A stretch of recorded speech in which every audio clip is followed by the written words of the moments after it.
Amen. Thank you, Yanni and Matty. Morning, everyone. Great to see you. Welcome on this Mothering Sunday, which is a great opportunity to celebrate the mother figures in our lives. But it's also a good opportunity for us to just stop and think about parenting and how we're doing at raising the next generation. I wonder how you think that's going for us as a nation. Do you think it's going well? Everyone think it's going poorly? Quite a lot. Maybe not sure. Maybe mixed. You know, parenting, how's that going? Perhaps you think about how you were parented. Let's think about how your parenting is going if you are one. You know, parenting is an awesome responsibility. It's wonderful in so many ways. It's led to some of the greatest joys in our life. But to be honest, it's also led to some of the greatest challenges too. And that's the experience I find whenever I talk with parents. You know, so many speak about feeling overwhelmed at the task of parenting in today's culture. Parenting counselor Nicola Saunders writes this, that modern parenting is a juggling act that leaves us feeling like we are running on empty. There's the constant pressure to be perfect, have a tidy home, a thriving career, happy, well-rounded kids, in the never-ending task of screen time boundaries, online use, dealing with the latest meltdown. Does any of this sound familiar? It's no wonder so many parents feel exhausted. Perhaps you're feeling like that right now as a parent. You're wondering, will it get easier? Our children are 17 and 20. And I want to warn you.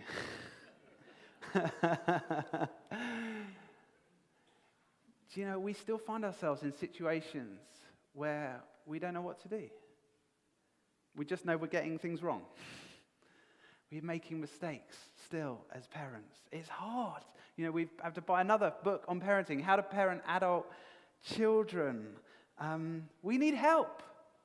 We need advice. And I want to remind us of an African proverb that captures a really important biblical principle that we need to remember. It takes a village to raise a child. We've thought about that quite a bit as a church, that when we're thinking about raising the next generation, we're not asking ourselves, well, how are the parents over there doing? We're asking ourselves, how are we doing as a church? How are we doing as a society at this? Everyone has a role to play in raising the next generation. You know, one of the things I love about our church is that our young people are offered mentors. If you do that role of mentoring, thank you.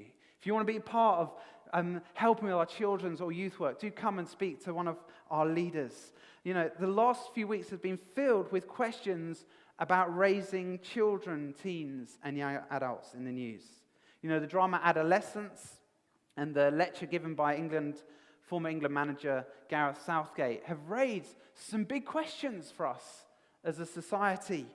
Gareth particularly highlighted the problem we're seeing amongst boys and young men. He mentions the recent report by the Centre of Social Justice, the BBC News picked up on this as well, that said boys and young men were in crisis with a staggering increase in those not in education, employment, or training. And he went on to highlight the particular problem of fatherlessness in our society and the huge impact that that's having. He started talking about the need for role models. There needs to be a village solution to the problems we're facing as a society. You know, of course, it's not just boys who are affected, girls are affected too. We have record numbers of children accessing CAMS services with mental health issues, eating disorders, gender dysphoria, all kinds of things. And it should kind of prompt us to ask the question, you know, what is going wrong? And what is the answer? You know, we can be left wondering, you know, where is the hope for children in our society? And this morning, I've got good news. Good news. There is hope. Amen? And there is so much hope. There is so much good news. But Jesus says the hope is in a surprising place. Jesus declares, you are the hope. Look at the passage. He says, you are the salt of the earth. You are the light of the world. So look around you. Look around you, okay? Yeah? That means you and I, and we're going to get into the meaning of these phrases, light of the world, salt of the earth. But at its most basic, Jesus expects you and I to make a profound difference to the world around us. Isn't that amazing? I mean, it's a wonderful but quite scary thought. It means that your life, my life, what we do, the way we do things matter more than we realize. To be salt and light means we are needed. We're needed in this world to be part of the solution to the problems that we see. And you might be thinking, what? How am I going to be part of the solution? I've got all the same problems. You know, it's my kids that are struggling. It's my marriage that's struggling. How do we be salt and light? And well, that's what we're going to explore this morning. The famous Roman writer Pliny said this: nothing is more useful than salt and sunshine. We're going to talk about this morning how we can be the most useful things and people in the world. Sound good? Well, it is good, except Jesus warns his disciples that there are two things that can kind of derail God's work in our lives. One is losing our saltiness, and the other is our light not shining. So the first is this: stay salty. We need to stay salty. We need to dare to be different. What does Jesus mean when he says you are the salt of the earth? You know, in the ancient world, salt had lots of uses. It was used to purify, to bring flavor, to represent friendship. It was used in offerings to God. But its primary use was as a preservative. So this is the world pre-refrigeration. You know, in order to survive, you had to be able to preserve food. You know, without salt, food would spoil, it would putrefy. But when salt was rubbed, say, into meat, for example, it would cause this meat to suddenly create it into a state where it could last kind of almost indefinitely, bring life. And Jesus uses this very basic household image that everyone would have understood and said, look, God's people are like salt. It's not just that we're to add some flavoring to the world around us. It's that without salt, things go bad. You know, it means that Christians are to kind of have a restraining influence on society. Your distinct presence matters. Now, this is a trivial example, but you might have noticed that if you're a Christian, anyone ever notice this, that when people swear or blaspheme around you, they sometimes apologize. Do you ever notice that? Yeah, it's interesting, isn't it? It's like just your presence changes things. Unless, of course, you're no different from anyone else, in which case your presence does nothing. And this is true on a personal level, but it's true on a societal level as well. Our workplaces, our politics should be better because of our presence. It's Christians who are supposed to be speaking up to defend the weakest members of society. When things like the assisted dying bill comes up, we're to raise our voices. When we see things wrong in our schools or our workplaces, we're to lovingly but boldly challenge. And that's hard because, to be honest, it's just a lot easier just to blend in, isn't it? We don't want to stand out. I know I so often don't. And that's what Jesus is getting at when he asks the question in verse 13. He says, if the salt loses its saltiness, how can it be made salty again? If you're a chemistry student, you'll know that sodium chloride doesn't break down easily. Salt doesn't become unsalty. But what can happen, and what did happen, is that salt would get mixed with all kinds of other stuff, road dust and all other kind of impurities, and that mixing with other things would render it useless. For salt to act as a preservative, it has to retain the purity of salt. And here's the challenge to the church. Jesus is warning his followers not to just kind of blend and mix into the ways of the world. And there's such an awful lot of pressure to do that. Huge pressure on our young people. Huge pressure on parents. This is what it sounds like for parents when their kids are younger. It's not fair. You ever heard that? I still say that sometimes. It's not fair. You know, everyone else has a smartphone. Everyone else is on Instagram. Everyone else is going. Now, don't mishear me. I'm not saying that the answer is always no when it comes to the requests your children give you. You know, it's easy to be too restrictive as well. But we definitely should not always say yes, especially in the online world. You know, left to their own devices, children don't know what is best, what is good. They get tubs of soda creme with their friends and they massage them into the carpet. That was a low point. Doesn't come out, does it? I had to throw that carpet away. No names. Children don't know what is good. They have to be taught. Research is showing that the trend towards what's called child-centered or child-led parenting is yielding terrible results. And in his speech, Gareth Southgate, he said that he's learned this. He said, I've learned that belief and resilience, things we long for our children, they sit on three key foundations: identity, connection, and culture. He says one of the things missing in today's generation is this sense of secure and clear identity. And it's not a surprise because we've told kids, look, to get your identity, just look inside, just create something, make something up, see what's there. And the problem is when you look inside, there's all kinds of stuff. There's good stuff, but there's bad stuff. And so it's no wonder children feel lost when it comes to this issue of identity. What seemed like freedom is creating what is now being called the most anxious generation we have ever seen. And what Jesus is trying to do here with his disciples is to speak into this issue of identity. Notice he doesn't say, you need to become the salt of the earth. What does he say? You are. You are. You are so precious. You're so loved. You're so good. You're so pure. It's like, be who you are. You have a purpose.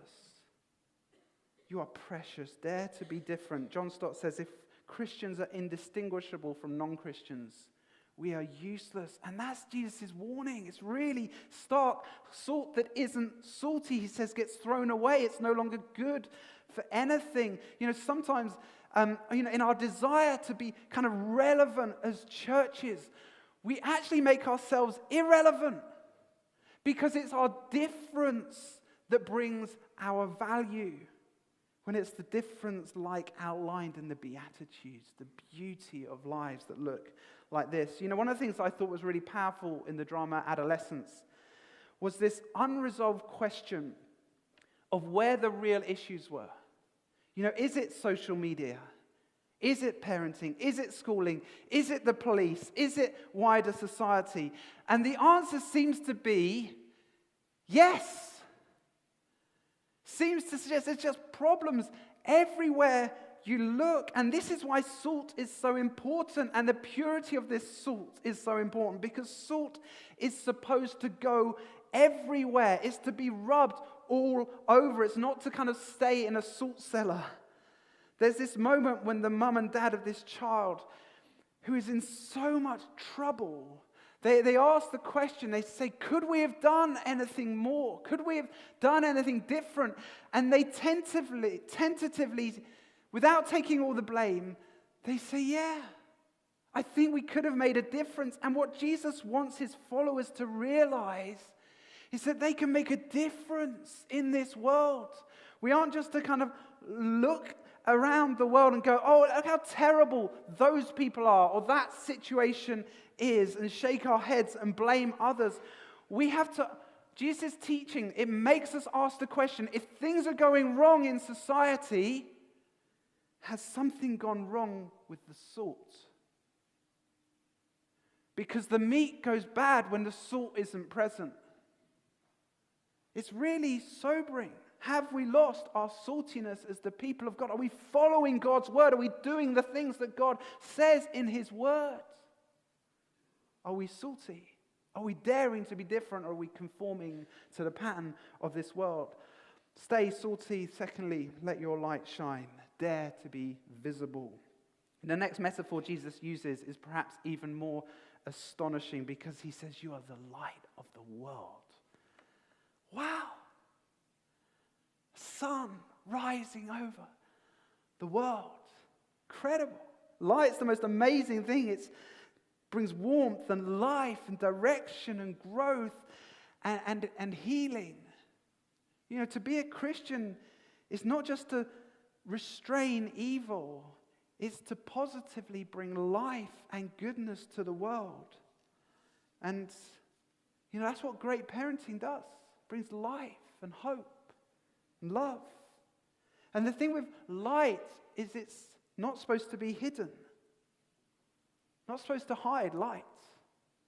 Verse 15. Neither do people light a lamp and put it under a bowl. Instead, they put it on its stand and it gives light to everyone in the house. Jesus is probably having a sideways glance at the Essenes that group, that community we looked at a few weeks ago that were living nearby. But they had decided that in response to a culture that is drifting far from God, they would just withdraw. We can understand that, can't we? Because sometimes we feel, oh goodness, things are going so bad. I'm just going to withdraw. I'm going to protect myself. I'm going to protect my kids. I'm going to withdraw from things. And this is the challenge with God's people, is we tend to do one of those two things. We tend to either become indistinct. We just kind of mix in. Or we go, oh, terrible. I'm going to just withdraw. I'm going to stay away. I wonder what's your tendency. Mix in, just look like everyone else. Or withdraw, hide it away. I mean, I can do both. Yeah? Jesus says, no, the world needs you. To be salt and light is to be different and visible and engaged. R.T. France, commentator, writes this: a secret disciple is no more use to the world than one who has lost its distinctiveness. Verse 16, Jesus says, in the same way, let your light shine before others, that they may see your good deeds and glorify your Father in heaven. What are these good deeds? What does it mean to be light? Well, as with so much of Jesus' teaching, he's picking up images and motifs from the ancient Hebrew Bible, where we read that it was always God's intention for his people to be these bearers of light in the world. So we read Isaiah speaking about this. He says, I, the Lord, have called you in righteousness. I will take hold of your hand. I will keep you, and I will make you to be a covenant for the people and a light for the Gentiles. This is what they do: to open eyes that are blind, to free captives from prison, and to release from the dungeon those who sit in darkness. Is a beautiful image of God's people working for good and for justice in this world, caring for the least, the last, and the lost. You know, this was always God's intention. When God rescues his people from Egypt, you know, that huge, massive story that we read about through the end of Genesis into Exodus. This is the purpose, God says. Okay, if you're ever wondering, like, what is the purpose of salvation? You ever wonder that? Why do we do this? What is this whole Christian thing? What is this being saved? Why? What is the point? Well, God says, and it hasn't changed. He says this in Exodus: you will be for me a kingdom of priests and a holy nation. The holy nation speaks of our set apartness, our purity. But to be a priest, it's not a position for you. To be a priest is to intercede and represent and be a bridge between others and God.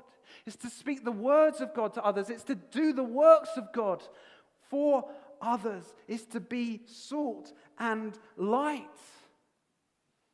The New Testament says, you know, we're a priesthood.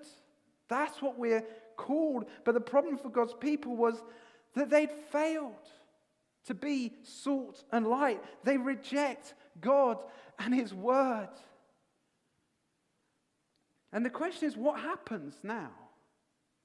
You know, what happens if we've messed up? What happens if the salt has lost its saltiness? What happens if you look at your life and go, I am living a life that's in direct contradiction to God's word? I've messed up. I've got this wrong. What do you do?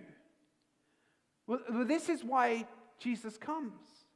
This is why there is hope today, no matter what situation you find yourself in, or the situation our society is in. You know, the prophet Isaiah, hundreds of years before Jesus, he speaks of a servant who will come. A servant who will finally live this life of salt and light. Finally live the life that God's people had failed to live. And Jesus comes, and we get to see what a life of salt and light actually looks like. As Jesus heals and touches and forgives and restores and mends and forgives. And it's beautiful as he serves others. But then as we come to the final moments of Jesus' life, we see him experiencing something really strange, because we see him experiencing the warnings that Jesus gives in our passage. He's like salt that's thrown away. His light is extinguished. It's like, why? When again, Isaiah looks ahead to this moment. This is extraordinary. This is hundreds of years before Jesus. Isaiah's looking ahead. This servant's going to come and live this amazing life. Oh, wow, something really odd's going to happen. And we read this in Isaiah. Surely he, speaking of Jesus, years and years before, centuries before, he took up our infirmities, carried our sorrows. Yet we considered him stricken by God, smitten by him and afflicted. He was pierced for our transgressions. He was crushed for our iniquities. The punishment that brought us peace was upon him, and by his wounds we're healed. We all like sheep have gone astray. Each of us have turned to our own way, and the Lord has laid on him the iniquity of us all. There's an extraordinary exchange that Isaiah sees and that we see happen when Jesus comes and he dies on a cross. Jesus takes our failure so we can know his peace. Jesus endures our wounds so we can be healed and begin again. And his invitation is an invitation to come and receive forgiveness. Forgiveness. Jesus opens up the way, a second chance to be salt and light in the world. He's saying, this is still open for you. But this time, you're to do it with my power, with my Spirit working in you. Jesus says, you stay close to me. If you live by my teaching, you'll be like lighthouses in the world. You'll be peacemaking, merciful, pure in heart, justice-pursuing priests who bless the world with your salt and your light.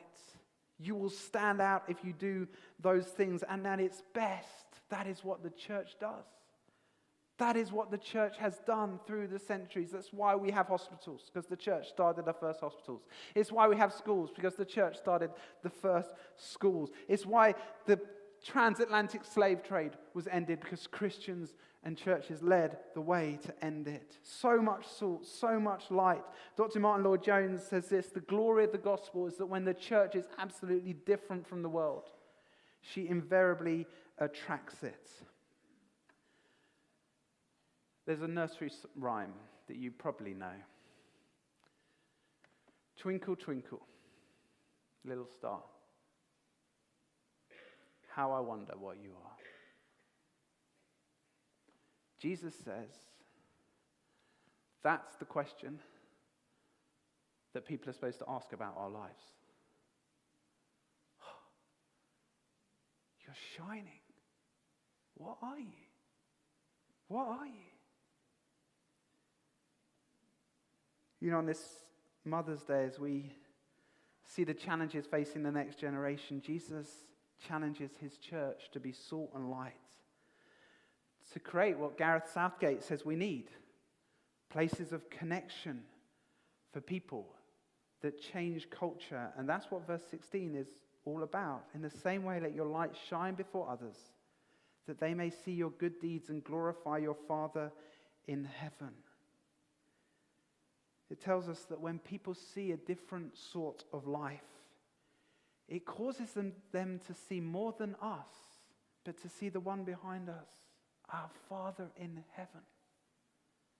And it's with this parenting image I want us to end. God is the best parent. And in Isaiah 42 that we read just earlier, we see God, the source of all light, making this wonderful promise. He says, I will take hold of your hand. And as a parent, as a child, as a human being, I need someone to take hold of my hand and help me in life. And that's why Jesus comes. He comes and takes my place. And he says, I'm going to offer you my hand. Will you take it? And that's the image I want us to end with.